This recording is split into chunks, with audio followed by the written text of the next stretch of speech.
Welcome, love. I'm so glad you're here. This episode is for the woman who's tired of outsourcing her worth, tired of bending, proving, performing in order to be seen, chosen, or validated. This is for the woman who's ready to reclaim her energy and become the source of her own safety, love, magnetism, and power. I am talking today about becoming a self sourced feminine, not as a concept but as a way of being. And no, this is not about becoming hyper independent or pretending that we don't need support. It's not about that. It's about sovereignty, rootedness, a kind of internal anchoring that helps you move through life from a place of wholeness rather than lack. So let's drop in. The first thing that I want to mention is self love. It begins here with how you treat yourself when no one is watching you. So being a self sourced woman is about choosing wholeness over perfection. You tend to your body, your physical body, as a sacred temple and not a project to be fixed. You talk to yourself like you talk to someone you deeply love, and you don't abandon yourself to be chosen. You choose yourself over and over. Let me share something personal here. There was a time in my life when I was doing all the inner work, but a part of me was still secretly hoping that my healing would change them. Them as in the relationship, the situation, the outcome, whatever I was craving at that moment. But the turning point in my life came when I realized that all this work, it's for me and no one else. Not to get something, not to fix anyone, but to finally live for myself. That moment shifted everything for me. That understanding, that wisdom shifted everything for me. Now, I want you to pause and reflect on this point. Take a deep breath in and ask yourself, where in my life am I still hoping to be fixed, validated, or chosen? Just be completed by someone else? And can I return that energy back to myself inward, even if you just want to get a little part of that energy back to yourself?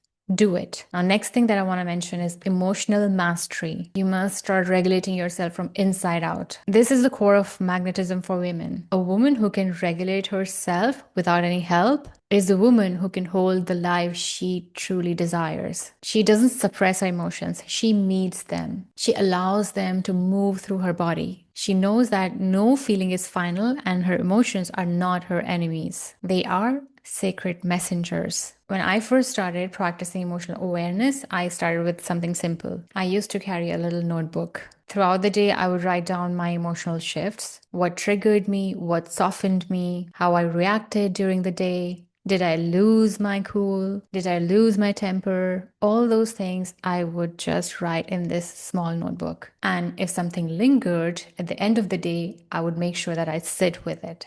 And I would let my body express it all through tears, sound, and movement. And eventually, I started getting really deep into this process, and it has become one of my strengths now. Trust me, this small practice changed my life. It gave me more ideas of managing my emotions because this small practice is awareness, and awareness is the first step to sovereignty. Now, again, pause and reflect. A small exercise for you.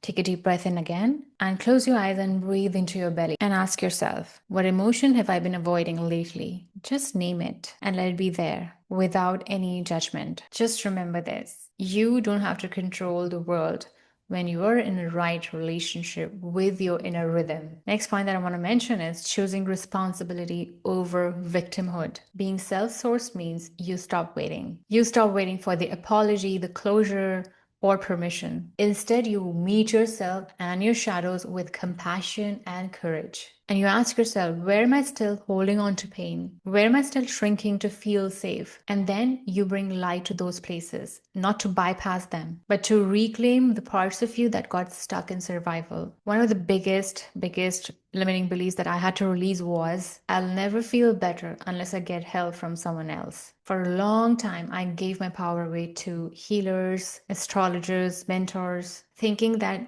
only they had answers. And if they failed to help me out, I was doomed. Now, don't get me wrong, support is beautiful. I still receive it. The truth is, the best ones, the best people around you, the best healers, supporters, mentors, friends, and everything, they guide you back to yourself. So remember, you have to become your own anchor, your own guide. You have to face all your shadows. And the kind of support that you should choose should be the one that helps you bring back to yourself, not the one that makes you forget who you are. Now, another pause and reflect exercise here. Where are you still waiting to be rescued, loved, or seen by something else outside of you? And what would it feel like to stop waiting and taking full responsibility of yourself right now? The next point of becoming a self sourced woman is to balance your inner feminine and masculine. This is one of the most important pieces of becoming self sourced. The self sourced woman is in perfect relationship with both of her aspects, her inner masculine and inner feminine. The feminine is the part of her that flows, creates, receives, feels. The masculine is the part of her that protects, builds structures, and takes aligned actions. So the self sourced woman is not chasing a man or the timeline because her inner masculine holds that role already. And when you have a balanced masculine, that will make you feel safe. And you will feel safe not because life is perfect, but because you've cultivated that inner safety. And when you have that level of inner balance, your outer reality will reflect the same.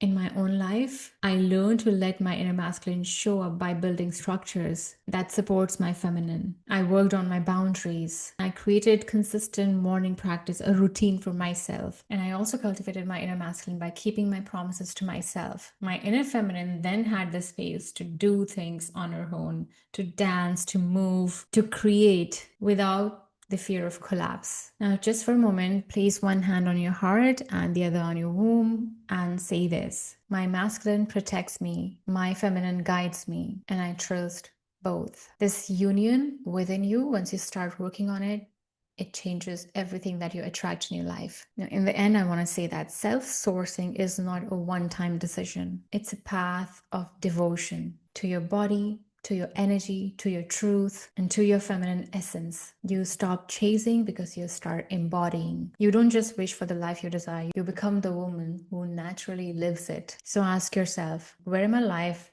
I'm still seeking instead of sourcing? And what would shift if I decided today to trust myself fully? And just breathe into that. Let this be a beginning for you. The woman you're becoming, she's not far away. She is already within you. You are your own source, my love. If this episode moved you, you can explore my offerings in the description box. I have a self-paced course called Healing the Feminine Body. It is designed to help you heal your relationship with your beautiful feminine physiology. Or if you want to go deeper, you can book a one-on-one embodiment session with me to deepen your connection with yourself. If you love this episode, share it with a sister who needs this reminder. And stay here for more soul-nourishing conversations. Thank you for being here, and I'll see you next time.